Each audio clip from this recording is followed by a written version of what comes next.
고대 그리스에서 전해 내려온 이야기가 있습니다. 아테네에서 올림픽이 시작되기 전에 올림피아 스포츠 경기를 가지게 됩니다. 달리기 경기에서 결승에서 아쉽게 2등한 선수가 있습니다. 시상식을 거행할 때 사람들이 다 1등에게 박수를 쳐주고 찬사를 보냅니다. 어디 가든지 그 1등 이야기만 합니다. 얼마 후에는 그 1등 선수의 커다란 동상이 세워지기도 합니다. 2등 선수는 잠을 이루지 못합니다. 밤마다 그 1등 선수를 생각하고 그 세워진 동상을 생각합니다. 그리고 그 동상에 가서 그 동상을 바라보면서 자신도 모르게 그 발 부분에 그 부분을 긁어내기 시작합니다. 그래야만 잠을 잘 수 있었어요. 그러던 어느 날 예상치 못한 사고가 생깁니다. 그 밤에 끌로 그 발 부분에 그것을 긁어내고 있는데 그 무거운 동상이 균형을 잃으면서 그 동상이 자신에게 떨어집니다. 그 사람은 죽었습니다. 자, 이 사람은 그 무거운 동상 때문에 죽은 것이 아니죠. 그 1등 선수에 대한 시기와 질투 때문입니다. 그 자신의 정체성은 그 1등 선수와 비교를 통해서 형성된 정체성이었어요. 그래서 그는 날마다 자신을 괴롭게 하고 힘들게 했어요. 우승한 선수는 사실 2등 선수를 미워하거나 해를 끼치지 않았습니다. 공정한 룰 안에서 최선을 다해서 얻은 것뿐인데 그 2등한 선수는 그 1등한 선수에 대한 그러한 미움과 또 그러한 비교와 어떤 그런 것을 통해서 자신의 정체성을 형성했던 것이에요. 자, 열등감과 우월감, 시기와 질투, 우리 마음 가운데 해결되지 않는 그러한 마음들은 우리 정체성에 영향을 줍니다. 오늘 본문에 등장하는 사울 왕도 마찬가지예요. 사람들의 말과 평가, 사람들의 그런 어떤 그것을 지나치게 의식하다 보니까 그 마음에 평안이 없어지기 시작합니다. 성경은 무릇 지킬 만한 것보다 더 마음을 지키라라고 이야기합니다. 어떻게 하면 사울과 같은 불행한 삶을 피할 수 있을까요? 사람들의 말을 너무 사적으로 받아들이지 않아야 돼요. 그 사람들의 그 말, 또 어떤 사람에 대한 어떤 지나친 집중을 견지해야 됩니다. 회사 상황이 좋지 않을 때 레이오프를 좀 많이 당하게 되죠. 그때 한 중간 간부는 레이오프 대상자를 선정하고 그 사람에게 통보하고 하죠. 자, 회사에서 레이오프 한 것입니다. 그런데 해사당한 사람은 그 자신의 직속 상관, 팀장에게 나쁜 감정을 가지고 원한을 가지고 생각할 수 있어요. 공적인 일과 사적인 일들을 구분해야 됨에도 불구하고 사적으로 그것을 받아들인 거예요. 사울의 모습에서도 그것이 발견돼요. 다윗은 사울이 보내는 곳마다 가서 지혜롭게 행했습니다. 승리했어요. 그래서 사람들이 다윗의 공로를 인정할 때 다윗도 처음에는 인정해서 군대의 천부장을 시켰습니다. 그런데 어느 순간부터 그의 태도에 변화가 오기 시작해요. 사무엘상 18장 6절에서 7절입니다. 같이 한번 읽어볼까요? 무리가 돌아올 때, 곧 다윗이 블레셋 사람을 죽이고 돌아올 때 여인들이 이스라엘 모든 성읍에서 나와서 노래하며 춤추며 소구와 경세를 가지고 왕 사울을 환영한대. 여인들이 뛰놀며 노래하여 이르되 사울이 죽인 자는 천천히요 다윗은 만만이로다 하는지라. 아우. 자, 이게 마지막 단어가 참 그렇죠. 다윗에게는 만만, 사울에게는 천천을 돌리고 있어요. 이 말을 들은 사울은 그 다음부터는 사울을 주목하기 시작합니다. 경계하기 시작합니다. 그 칭찬을 들을 때마다 그는 기쁘지 않았습니다. 나보다 다윗을 더 높이는 것 같았어요. 비교합니다. 이렇게 비교하는 것을 멈춰야 되죠. 이 비교하는 것은 우리의 정체성에 큰 영향을 줍니다. 사무엘상 18장 10절입니다. 같이 한번 읽어볼까요? 그 이튿날 하나님께서 부리시는 악령이 사울에게 임하여 힘있게 내리매 그가 집 안에서 정신없이 떠들어대므로 다시 평일과 같이 손으로 수금을 타는데 그때 사울의 손에 창이 있는지라. 자, 사울에게 악령이 내렸습니다. 이빌 스피릿이 내렸다고 하고 있어요. 가지고 있는 창으로 다윗을 죽이려고 합니다. 자신의 병치를 위해서 수금을 타고 있는 다윗을 죽이려고 비정상적인 행동을 하고 있어요. 자, 하나님께서 부르시는 악령이라는 이 말에 설명이 좀 필요해요. 하나님은 선하세요. 그런데 어떻게 악령을 부르시겠습니까? 이 말의 핵심은 무엇이냐면 하나님께서 더 위에 계시다. 통치자로 계시다는 것이죠. 악한 영이 하나님과 감히 대적해서 뭔가를 하는 그런 존재가 아니라 하나님의 권능과 능력 아래 있는 존재라는 것을 이야기하는 거죠. 욥기서에 보면 사단이 온 땅을 두루 다녔다고 하고 있어요. 그때 하나님은 욥을 자랑합니다. 칭찬합니다. 욥기서 1장 8절입니다. 같이 한번 읽어볼까요? 여호와께서 사탄에게 이르되 내가 내 종 욥을 주하여 보았느냐.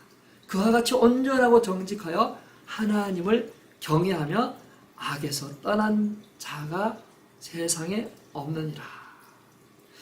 하나님께서 칭찬하는, 하나님께서 자랑하는 성도 되시길 바랍니다. 저도 그랬으면 좋겠어요. 우리 모든 성도가 하나님이 보시고 자랑하고 정말 칭찬하는 그런 자 됐으면 좋겠습니다. 그러니까 여기서 한번 보세요. 근데 그 칭찬하는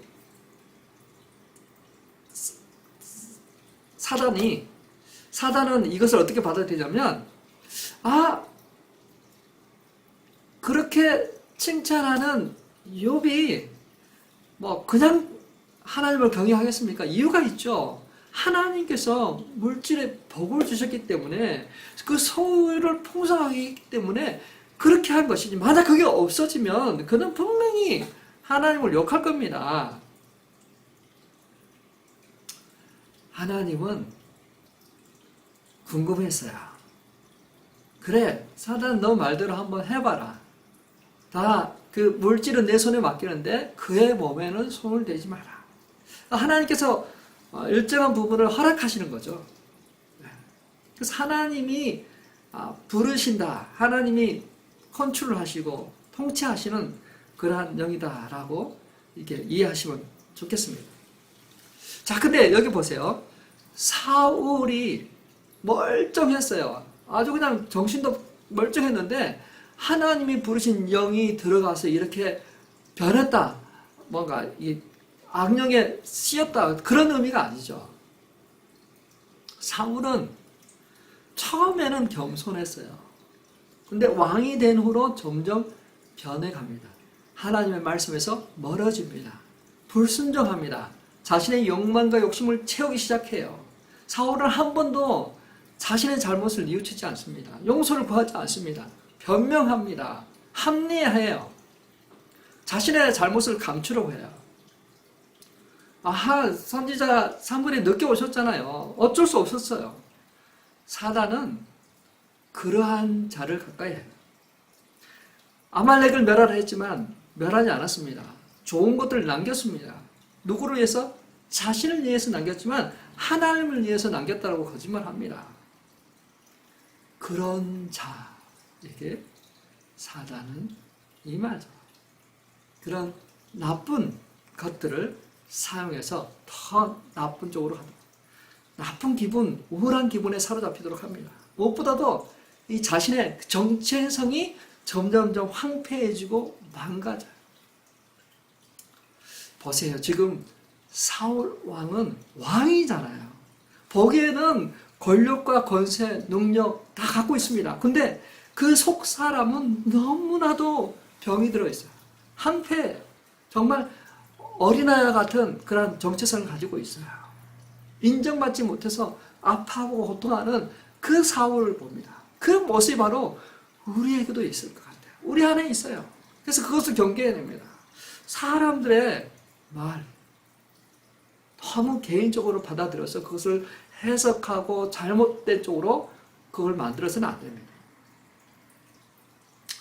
루즈벨트 대통령도 그런 말 했어요. 비교는 기쁨을 빼앗아가는 도둑이다. 비교하지 마라. 사람마다 다 잘하는 게 있어요. 개성이 있어요. 좋은 면이 있습니다. 그런 것들을 인정할 줄도 알아야 돼요. 자신의 그 장점들을 알아야 돼요. 미국 사람들처럼 틀려도 당당했으면 좋겠어요. 근데 너무 우리는 사람들의 눈치, 사람들의 어떤 그런 평판, 어떤 그런 체면, 그런 것들로 인해서 우리의 정체성은 흔들리고 빈약해집니다. 다윗은 원하는 살만한 행동을 하지 않았어요. 어떤 사울에 대해서 뒷담화를 까거나 뭐 그렇지 않았어요. 하나님을 섬겼고 하나님의 이름을 의지해서 거인 골리앗을 죽였습니다. 그 어디를 가든 지혜롭게 행했어요. 왕에게 충성한 거죠. 나라를 충성한 거죠. 이렇게 되면 어떤 결과가 좋습니까? 그런 부하가 많아질수록 사울의 왕권은 더 견고해집니다. 근데 사울은 그런 큰 픽처를 보지 못하고 자기랑 비교되는 어떤 그런 것을 보면서 자기 중심으로 모든 것을 돌아가지 않음을 통해서 그가 혼란스러웠었어요. 사랑하는 성도 여러분, 우리의 정체성은 참으로 중요합니다. 우리의 마음은 참으로 중요해요. 견고한 그런 심령 됐으면 좋겠습니다. 무릇 지킬 만한 것보다 내 마음을 지키라 했어요. 마음을 지켜야 해요. 듣는 거, 비교하는 거, 어떤 사람들의 어떤 그런 것들을 사적으로 받아들여서 왜곡하고 오해하지 않았으면 좋겠습니다. 다윗의 승리가 바로 나의 승리, 또 큰 그림을 보고 우리가 서로 잘된, 서로 윈윈하는 그러한 결과가 있기를 바랍니다. 그래서 서로 우리는 승리하는 자에게 서로 축복하고 축하해주는 법을 배워야만 됩니다. 자, 사람들과 비교와 평가로 형성된 정체성은 쉽게 무너집니다. 사울은 잘생겼어요. 큰 키를 가지고 있었습니다. 사람들이 부러워하는 그런 외모를 가졌어요. 근데 그의 정체성은 왕으로 뽑혔을 때 수레 뒤에 숨었습니다. 사람들이 그를 찾아내 왕으로 세우고 인정해줄 때 그의 자존감도 함께 올라갔어요. 전쟁에서 승리하고 백성들이 환호할 때 그의 자존감은, 정체성은 건강했습니다. 그런데 그에게 다윗이 나타나고 사람들이 다윗에게 관심을 가지게 될 때 그는 불안해지기 시작해요. 그는 다윗과 늘 비교하면서 자신의 정체성을 찾습니다. 다윗과의 경쟁을 통해서 자신을 찾으려고 합니다. 근데 그러한 것이 우리 사회에도 굉장히 만연합니다. 우리 사회도 좀 그래요. 좀 줄을 세우는 문화잖아요. 키 순서대로 쓰도록 합니다. 성적 순위를 발표합니다. 반에서 학교에서 몇 등 했는지 그것도 알려줘요. 그러니까 자연히 공부 잘하는 애들이 드러나고 못하는 애들이 드러나고 기가 죽겠죠. 네. 미국은 그렇지 않아요. 그 공부 몇 등 했는 거 그렇게 말해주지 않습니다. 근데 한국은 왜 그런지 모르겠어요.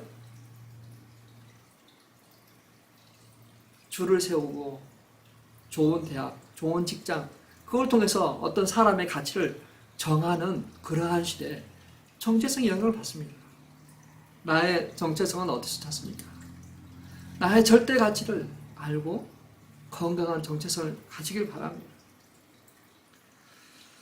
IQ가 높은 사람은 모든 걸 다 잘하지는 않습니다. IQ가 높아도 재능이 없는 게 있어요. 어떤 사람은 IQ가 낮아도 재능이 너무 뛰어난 사람이 있어요. 각자 잘하는 게 있습니다. 그것을 개발하고 사용하면 돼요. 우리가 흔히 놓치는 것이 있다면 우리 아이들을 다 모든 영역에서 다 잘 하도록 하기로, 운동도 어느 정도 적당히 하고 음악도 하고 이렇게 공부도 적당히 하고 다 모든 걸 다 합니다. 그러나 헛똑똑이죠. 다 보통은 다 해요. 잘하는 게 없어요. 근데 우리가 어렸을 때부터 우리 아이가 잘하는 거, 즐겨하는 거, 그것을 우리가 보고 그것들 잘하도록 더 격려하고 칭찬하고 분위기를 잡아줬다면 그 아이는 아마 그쪽 분야에 최고가 될 수도 있을 것 같아요. 최고가 되면 자신감을 가져요. 꼴찌가 사라졌어요 라는 책이 있습니다. 이 책은 무한 경쟁 속에서 공부가 전부가 아니라는 것을 알려줍니다. 이 책 주인공이 병태예요. 병태. 병태는 반에서 꼴찌입니다. 그런 병태가 학교에 오지 않았어요. 학교에 오지 않았는데 다른 아이들 별 관심 없습니다. 누가 관심 있느냐? 뒤에서 두 번째 꼴찌인 민식이가 걱정을 합니다. 병태가 학교로 오지 않았어요. 가출한 거예요. 근데 시간이 지나면서 점점점 학생들은 인식하게 돼요. 아, 병태가 없구나. 병태 없구나. 왜 그걸 알 수 있냐면 병태가 없는 학교 교실은 지저분해졌어요. 병태는 공부는 못했지만 정리정돈들을 잘하고 솔선수범해서 청소를 했습니다. 짝을 잃은 짝꿍도 괴롭습니다. 외롭습니다. 그가 없으니까 특별히 어느 영역에서 또 표시가 나냐면 그는 사회를 잘 봤어요. 학생들에게 분위기를 잘 잡았습니다. 웃길 줄 알았어요. 오락 시간이 되는데 병태가 없으니까 너무 심심한 거예요. 그때서야 아이들은 병태가 없는 걸 발견한 거예요. 병태의 소중함을 깨닫습니다. 누구나 잘하는 것이 있어요.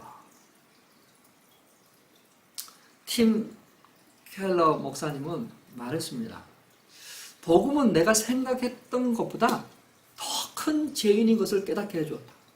내가 생각한 것보다 내가 더 죄인이었다. 또한 내가 생각했던 것보다 나는 더 사랑받는 가치가 있다. 하나님의 자녀가 된다는 것을 알게 되었어요. 아, 나는 정말 소중한 사람이다. 그걸 알게 해줬다는 거야. 자, 많은 사람은 다른 사람들과의 비교, 또 타인의 평가, 또 자기 자신이 내리는 어떤 그러한 평가 등으로 정체성을 형성합니다. 복음 안에서 새로운 정체성을 가진 그 정체성은 우리에게 견고함을 줍니다.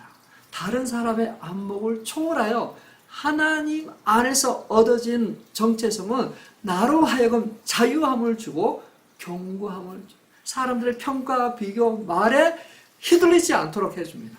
사랑하는 성도 여러분, 예수 그리스도 안에서 새로운 피조물 되시길 바랍니다. 예수 그리스도 안에서 절대 가치를 가지고 살아가는 하나님의 자녀로서의 정체성을 가지고 살아가는 저와 우리 성도님 되시길 주님의 이름으로 축원합니다.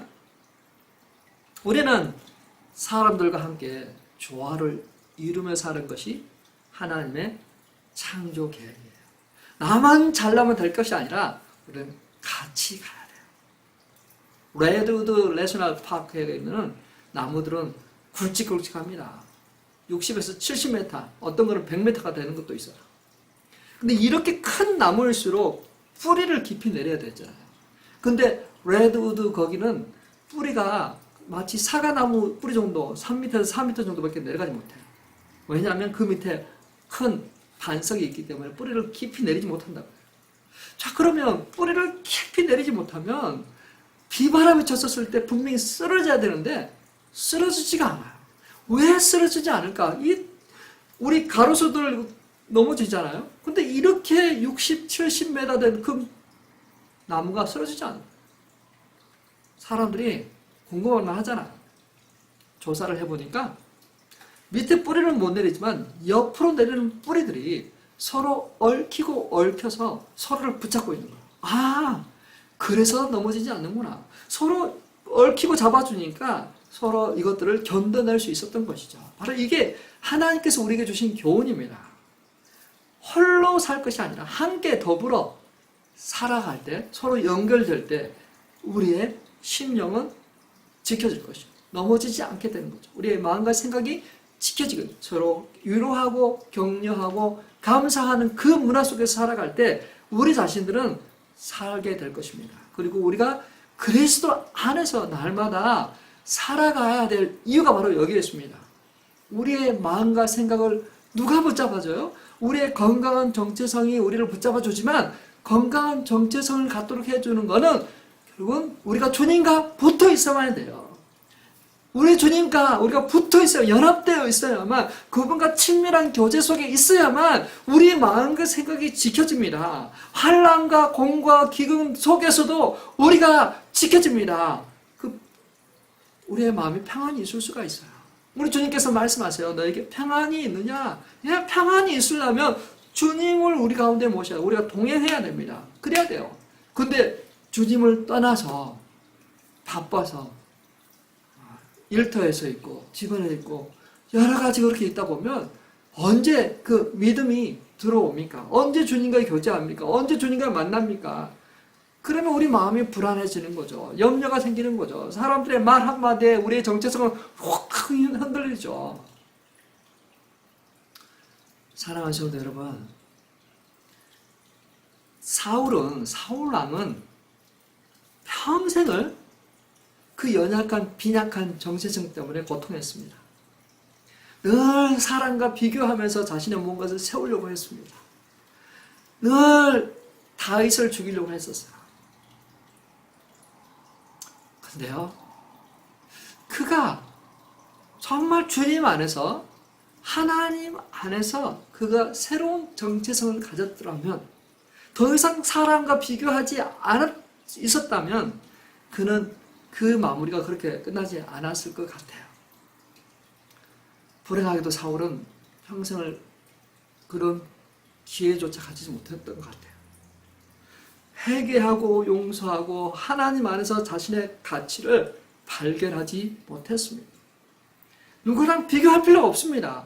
하나님 안에서 내가 새로워졌을 때 그리스도 안에서 발견된 나는 다른 사람과 비교할 필요 없어요. 다른 사람의 인정도 필요하지 않아요. 먼저 내가 살아계신 절대자 되신 예수 그리스도의 인정을 받고 너는 내 사랑하는 자녀라. 너와 나는 하나다. 한 몸이다. 그렇게 될 때 우리의 정체성은 너무 강합니다. 그래서 건강한 자아를 갖게 되죠. 자신에 대해서 평가를 잘 할 수 있어요. 비록 완벽하지 못하죠. 근데요, 자신을 사랑합니다. 자신에게 좋은 점수를 줄 수 있어요. 이게 얼마나 차이가 입니까? 사랑하는 성도 여러분, 우리 새해 시작됐습니다. 2024년 새해가 시작됐는데 우리를 힘들게 하는 거 무엇입니까? 어떤 외적인 요소도 있지만 사실은 우리 내면 세계에서 오는 그런 고통과 아픔이거든요. 특별히 어떤 이 정체성과 관련된 것들이 굉장히 많아요. 마음과 생각을 지켜야만 되는데 우리 마음과 그 흔들리지 않는 그런 것이 있으면 우리를 붙잡아 주잖아요. 나의 반석, 나의 소망 대신은 예수 그리스도 안에서 우리 마음과 생각이 지켜지길 바랍니다. 그분 안에서 우리가 건강한 정체성을 가지고 주님과 같이 동행하며 승리하는 그런 새해 되시길 바랍니다. 주님으로 말미암아 우리 마음과 생각이 지켜짐으로 말미암아 찬송과 감사하길 바랍니다. 환난과 고난 중에서도 찬송과 감사가 넘쳐나길 바랍니다. 하나님께서 주시는 그러한 마음은 우리에게 용기를 줍니다. 담대함을 줍니다. 쉽게 넘어지지 않는, 꺾이지 않는 그러한 심령을 우리 안에 주께서 주십니다. 주님 안에서 살아가는 저와 성도님 되시길 바랍니다. 자, 그렇게 하기 위해서 우리가 말씀을 읽는 거야. 그렇게 하기 때문에 우리가 말씀을 가까이 하는 거예요. 복 있는 사람은 여호와의 말씀을 가까이 하는 사람, 주야로 묵상하는 사람, 그것을 읽고 그것을 붙잡는 사람입니다. 주님과 붙어 있는 사람이에요. 붙어 있을 때 우리가 승리할 수 있습니다. 나 홀로 뭔가를 이겨내려고 하지 마시고 주님과 동행, 주님과 함께하며 나가십니다. 자, 우리 주님께서 마지막으로 이 땅에 계셔서 이 백성들, 자신에게 주신 그 백성들을 위해서 기도하신 장면이 요한복음 17장이에요. 거기서 핵심적인 기도가 무엇이냐면 저들을 세상에서 데려갈 것을 구한 것이 아니라 저들을 이 땅에 보내는데 우리가 성부와 성자 성령이 우리가 하나 된 것 같이 저들도 하나가 되어 서로 사랑하고 하나 되어 연합하여 그리스도의 몸을 세워나가도록 기도했습니다. 사랑하는 성도 여러분, 우리 한 해 함께 나갔으면 좋겠어요. 함께 위로하고 격려하고 힘들고 어려울 때 서로 붙잡아 줌을 통해서 승리하는 그런 새해가 되시길 주님의 이름으로 축원합니다. 기도하겠습니다. 하나님 아버지, 빈약한 우리의 정체성 가운데, 상처와 아픔 가운데 삐뚤어진 우리의 정체성 가운데, 사람들의 말과 세상의 어떤 그 흐름 속에서 열등감과 우월감을 가진 우리들에게 주님 찾아오셔서 우리를 새롭게 하시고 온전케 하시는 예수 그리스도를 찬송합니다. 오늘도 우리 가운데 찾아오셔서 상한 심령을 치료하시고, 오늘도 우리 가운데 찾아오셔서 마음을 오픈하고 주님을 영접하고 주님을 모시고자 하는 심령 위에 주님 임하여 주셔서 모든 아픔과 상처를 제거해 주시고, 주님 안에서 새로운 피조물, 주님 안에서 새로운 정체성을 가지고 건강함으로 이 땅을 살아가며 나와 더불어 함께 주변 사람들을 보듬어 안으며 함께 위로하며 격려하며 함께 나아갈 수 있는 그러한 한 해 되도록 인도하여 주옵소서. 신앙에 부흥이 있기를 원합니다. 내 안에 부흥이 있기를 원합니다. 내 가정 안에 부흥과 또 회복이 있기를 원합니다. 우리 교회 안에, 커뮤니티 안에 부흥이 있기를 원합니다. 주여 은혜를 베푸십시오. 사모하는 심령에게 은혜를 베푸시는 주님, 올 한 해 하나님의 크신 은혜가 우리와 이 공동체 가운데 충만하게 하여 주옵소서. 예수님 이름으로 기도 올려옵나이다. 아멘. 아멘. 다음 주에 뵙도록 하겠습니다. 승리하신 주님을 찬양합니다.